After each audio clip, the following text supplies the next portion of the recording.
दोस्तों नमस्कार। आप सब कैसे हो? हमारे चैनल पे आने के लिए बहुत बहुत धन्यवाद। आज हम आपको एक वाकया सुनाने जा रहा हूं जो सुनकर आप आज इस मायूसी भरी जिंदगी में मुस्कुराहट ला देगी।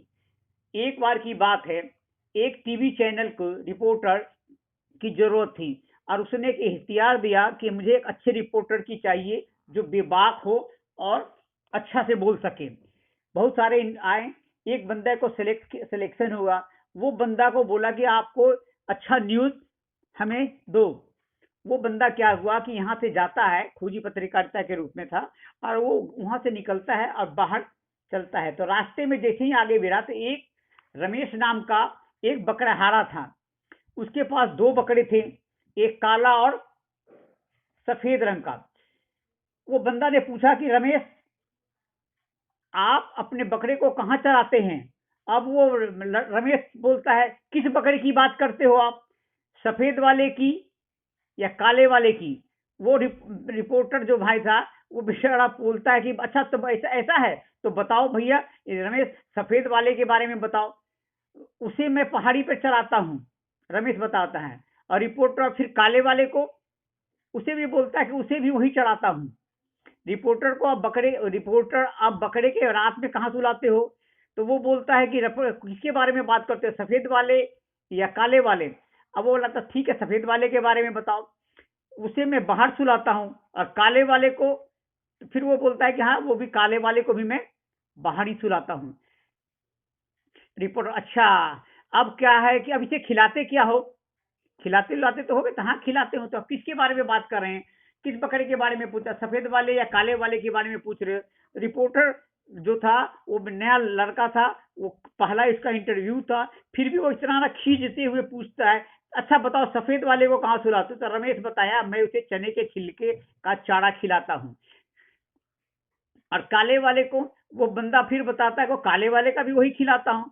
वो जो नया रिपोर्टर था, गुस्सा बहुत हुआ और मुंह से गालियां देते हुए, अच्छा बताओ कि दोनों दोनों एक ही दोनों को एक ही चराते हो या अलग अलग सुलाते हो, खाना अलग अलग खिलाते हो?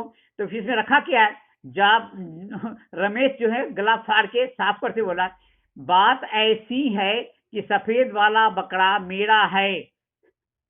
तो रपेट होता, काला वाला किसका है? वो भी मेरा है। इतना सुनते ही वो रिपोर्टर था, वो जान प्राण लेके कुएं में छलांग लगा दी कि ताकि ये ऐसा बंदा कहां से आ गया। ये तो ये हो गई। दूसरी छोटी सी कहानी और आपको बताता हूं। एक बार स्वर्ग के दरवाजे पे काफी भीड़ इकट्ठी हो गई। चित्रगुप्त को बुलाया गया। चित्रगुप्त ठहरे, काफी कुशल बुद्धिमान आदमी, और उन्होंने बताया कि हमारे यहाँ 3 सूट बचे हुए हैं।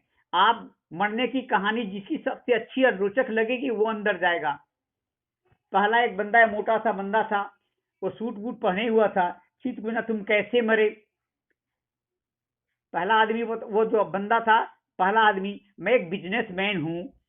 मैं पिछले साल एक खूबसूरत नौजवान लड़की से शादी की।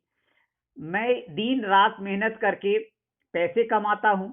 मुझे शक है कि मेरी पत्नी का बॉयफ्रेंड के साथ चक्कर है। मेरा अपार्टमेंट 10वीं मंजिली पर है और मैं 5वीं मंजिली पर रहता हूँ। तो फिर आज मैं सुबह एक आदमी मेरे घर में आते हुए देखा। मैं एक्स्ट्रा चाबी से खोल कर घर में घुसा और बेडरूम में गया, और अपनी पत्नी की स्थिति देखकर मुझे शक यकीन में बदल गया। बस मैं उस आदमी को मारने के ढूंढने लगा। मैंने घर का सारा सामान छान मारा, वो नहीं मिला। तभी मैंने देखा कि घर के बालकनी पर अंडरवियर में एक बालकनी में रेलिंग में लटका हुआ बंदा था। मैं दौड़ कर उससे हाथ छुड़ाने लगा ताकि वो नीचे गिर के मर जाए, लेकिन वो इतना कमीना था, बड़ा सख्त जान निकला। मेरे हाथ छुड़ाने का नाम नहीं ले रहा था, और मैं दौड़ के हथौड़ी लाया, हथौड़ी से मारने लगा, और उसे मारते मारते सोचा कि वो छूट जाएगा, लेकिन वो छूटा तो 5वीं मंजिल पर जा गिरा। लेकिन मैंने देखा कि लॉन पर गिरने की आवाज से मरा नहीं। फिर दौड़ कर मैं घर से फ्रिज उठा लाया और उस पर फेंक दिया, और फ्रिज उसके ऊपर गिरा, चकनाचूर हो गया। लेकिन वो अभी भी जिंदा था। पर मुझे कुछ समझ में नहीं आया कि मैं भी ऊपर से कूद पड़ा, ताकि पता नहीं कि मैं तो मैं तो पता नहीं क्या हुआ, मैं तो मर गया। चित्रगुप्त ने कहा था तुम्हारी कहानी इंटरेस्टिंग है, तुम अंदर जाओ, नेक्स्ट को भेजो। नेक्स्ट को बुलाया, तुम कैसे आया? दूसरा जवान था, वो बताया, जवान गठीला था, बोला कि मैं वो सिर्फ अंडरवियर में था। चित्र तुम कैसे मरे? दूसरा बताता है कि वो तो उसमें था, मैं उसी में फ्रिज के अंदर में था, इस तरह करके मैं भी मर गया। तो ये कहने से मतलब है कि हंसे हंसी आती है और मुझे मजे आती हैं। तो ये बात आपको कैसी लगी, मुझे लाइक करें, सब्सक्राइब करें और अपना रिफ्रेशमेंट के बारे में बताएं। Thank you.